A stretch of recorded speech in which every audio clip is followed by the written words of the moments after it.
In the last class we have studied the logical connectives, conjunction, disjunction and conditional. The next logical connective is biconditional.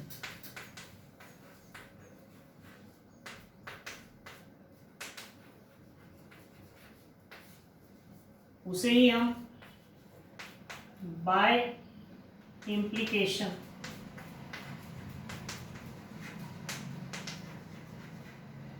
या फिर उसे ही हम double implication भी कह सकते हैं।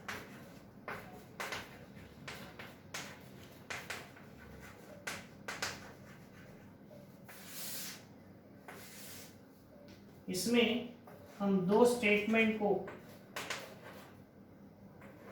इफ एंड ओनली इफ से जोड़ते हैं। पहला स्टेटमेंट बीच में इफ एंड ओनली इफ, दूसरा स्टेटमेंट, या फिर उसको ही हम शॉर्ट में ऐसा इफ भी लिखते हैं, आई डबल एफ इफ। अब इसमें इसको हम जब रिप्रेजेंट करते हैं सिंबॉलिकली तो ये रिप्रेजेंटेशन ऐसा होता है, P डबल इम्प्लाइज Q। ठीक है, तो बाय इम्प्लीकेशन यानी क्या, if two simple statements, if two simple statements are connected by logical connective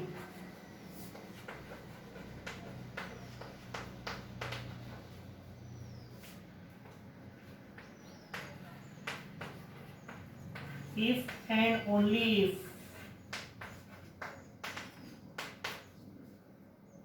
then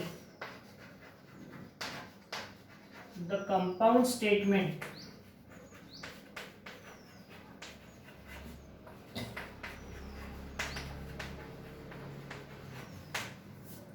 is called biconditional.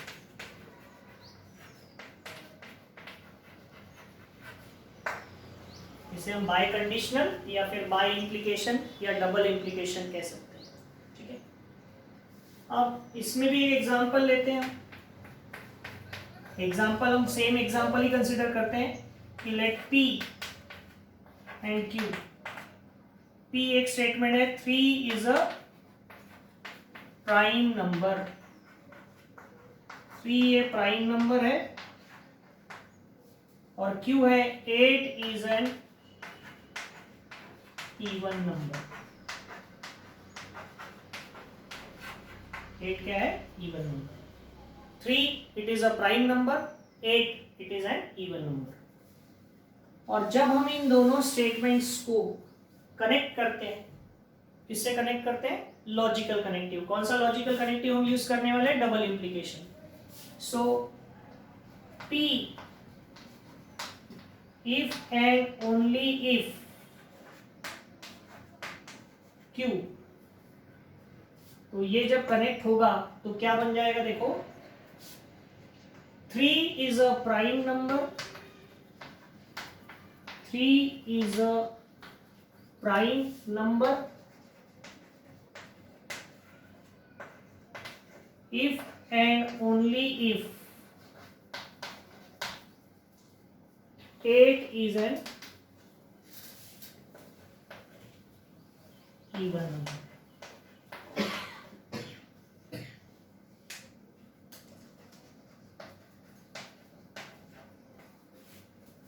Three is a prime number if and only if 8 is an even number.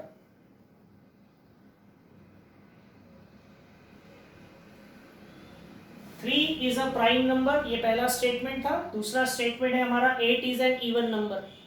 और जब हमने दोनों को combine किया, कौन से connective का use करके, इफ एंड ओनली इफ। तो देखो 3 इज अ प्राइम नंबर, ये पहला स्टेटमेंट है, 8 इज एन इवन नंबर, ये दूसरा स्टेटमेंट है, और ये दोनों के बीच का क्या है, logical connective, if and only if.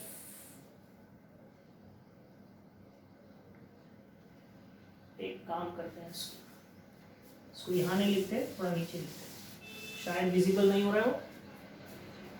So P if and only if Q, तो इसको अब जब हम कनेक्ट करेंगे तो क्या हो जाएगा, 3 is a prime number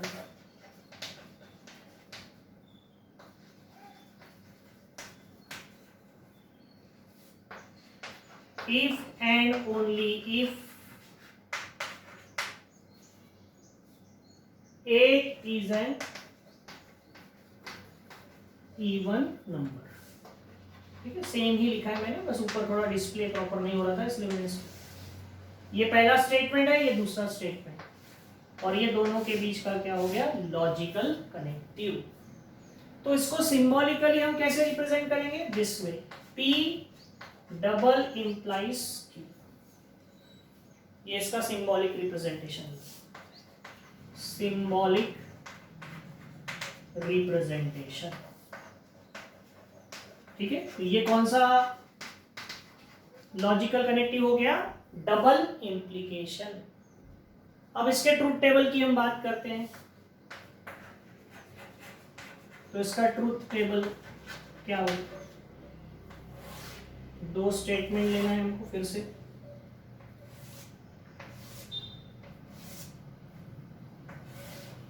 P Q, P double implies Q, true true, true false, false true, false false.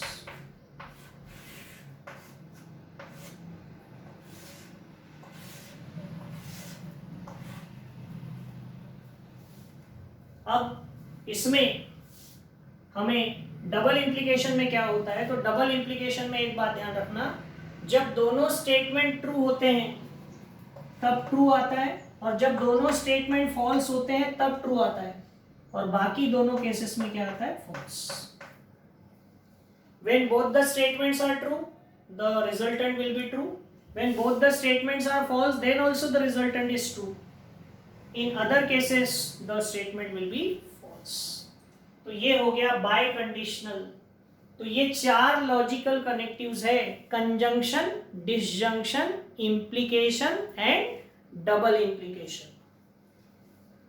हमारे बुक में निगेशन को भी उसने एक लॉजिकल कनेक्टिव माना है, लेकिन ध्यान रखो लॉजिकल कनेक्टिव वो होता है जो दो स्टेटमेंट को कनेक्ट करता है, लेकिन निगेशन कभी दो स्टेटमेंट को कनेक्ट नहीं करता, इसलिए हम उसको लॉजिकल कनेक्टिव बोलना करेक्ट नहीं है, तो हम उसको अलग से पढ़ते हैं। बुक में उसको 5 नंबर देकर लॉजिकल कनेक्टिव बोला है, तो let us talk about that, लेकिन it is not a connective. Let us talk about the 5th one, लेकिन हम उसको 5 नंबर नहीं देंगे, उसको हम सेपरेटली पढ़ेंगे। निगेशन यानी क्या, what is negation? Negation, negation मतलब नॉट लगाना, निगेशन करना, मेक इट निगेटिव इंग्लिश में आप पढ़ते हैं, उसका सिंबल ऐसा होता है। जैसे P का निगेशन करना है तो उसके आगे लगा दिया सिमिलैरिटी, पढ़ते थे उसका साइन, निगेशन P। तो निगेशन कैसे करना, to make negation of any statement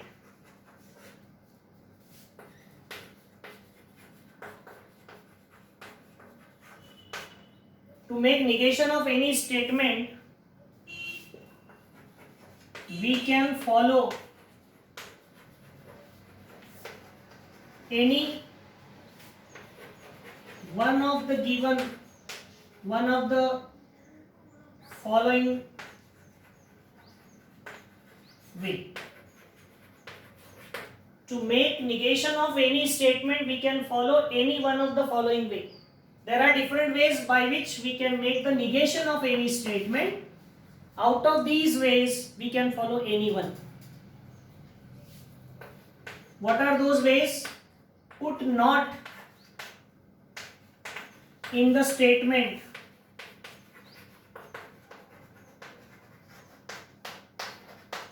if it is not there.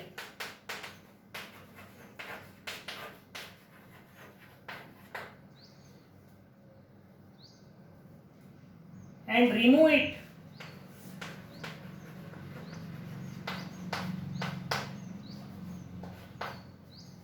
if it is there.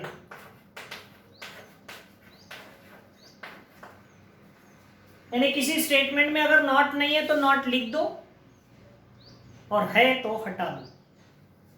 ये एक तरीका है निगेशन करने का. दूसरा तरीका है start the statement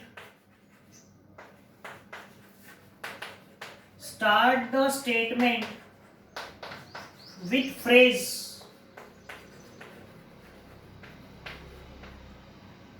it is false that and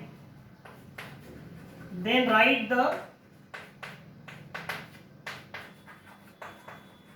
complete statement. यानी जिस भी स्टेटमेंट को आपको निगेशन करना है वो स्टेटमेंट के आगे इट इज फॉल्स दैट लिख दो और बाकी का पूरा स्टेटमेंट लिख दो. या तीसरा तरीका भी है start the statement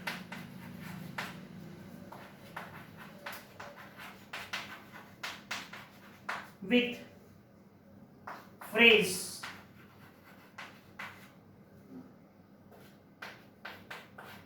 it is not true that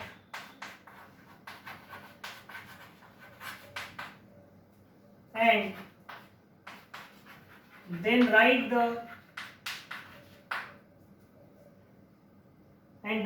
the complete statement.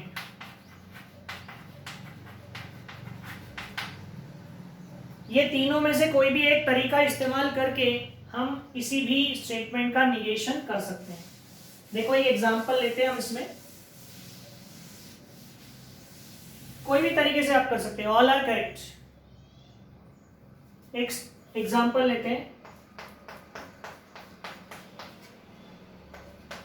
इसमें एक ही स्टेटमेंट लेना है, निगेशन करना है तो जुड़ता नहीं है, सिर्फ एक का ही निगेशन होता है. तो हमने एक स्टेटमेंट लिखा जैसा अभी हमारा एग्जांपल था, 3 इज अ प्राइम नंबर. हमको इसका निगेशन करना है तो negation of P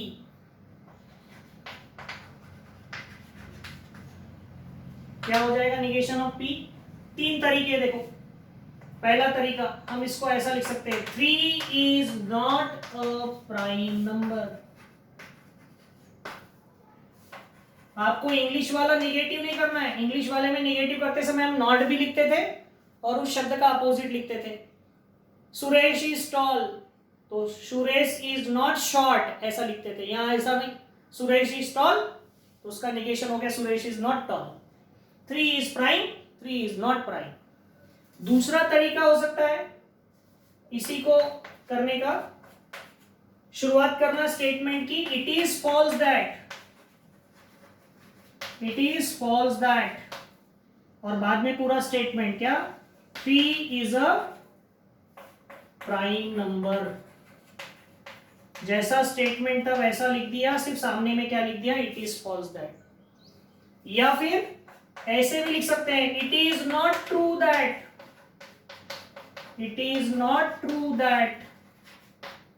3 is a prime number.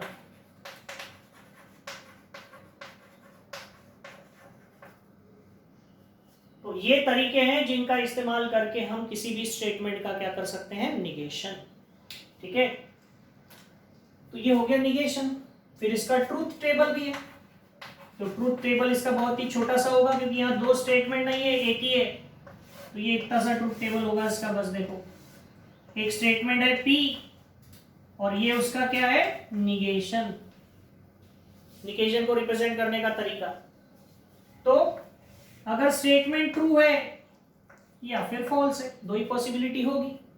तो स्टेटमेंट अगर ट्रू है तो उसका निगेशन होगा फॉल्स, और स्टेटमेंट अगर फॉल्स है तो उसका निगेशन होगा ट्रू। बस इतना सा है ये निगेशन। तो ये लॉजिकल कनेक्टिव्स वाला पार्ट भी हमारा हो गया है, निगेशन भी हो गया है। अब इतना जो टॉपिक हमने इस चैप्टर में अभी तक पढ़ा है, इस पर हमारे चैप्टर की पहली एक्सरसाइज है, एक्सरसाइज 1.1, ठीक है, जो हम अपनी अगले क्लास में डिस्कशन करेंगे, ठीक है।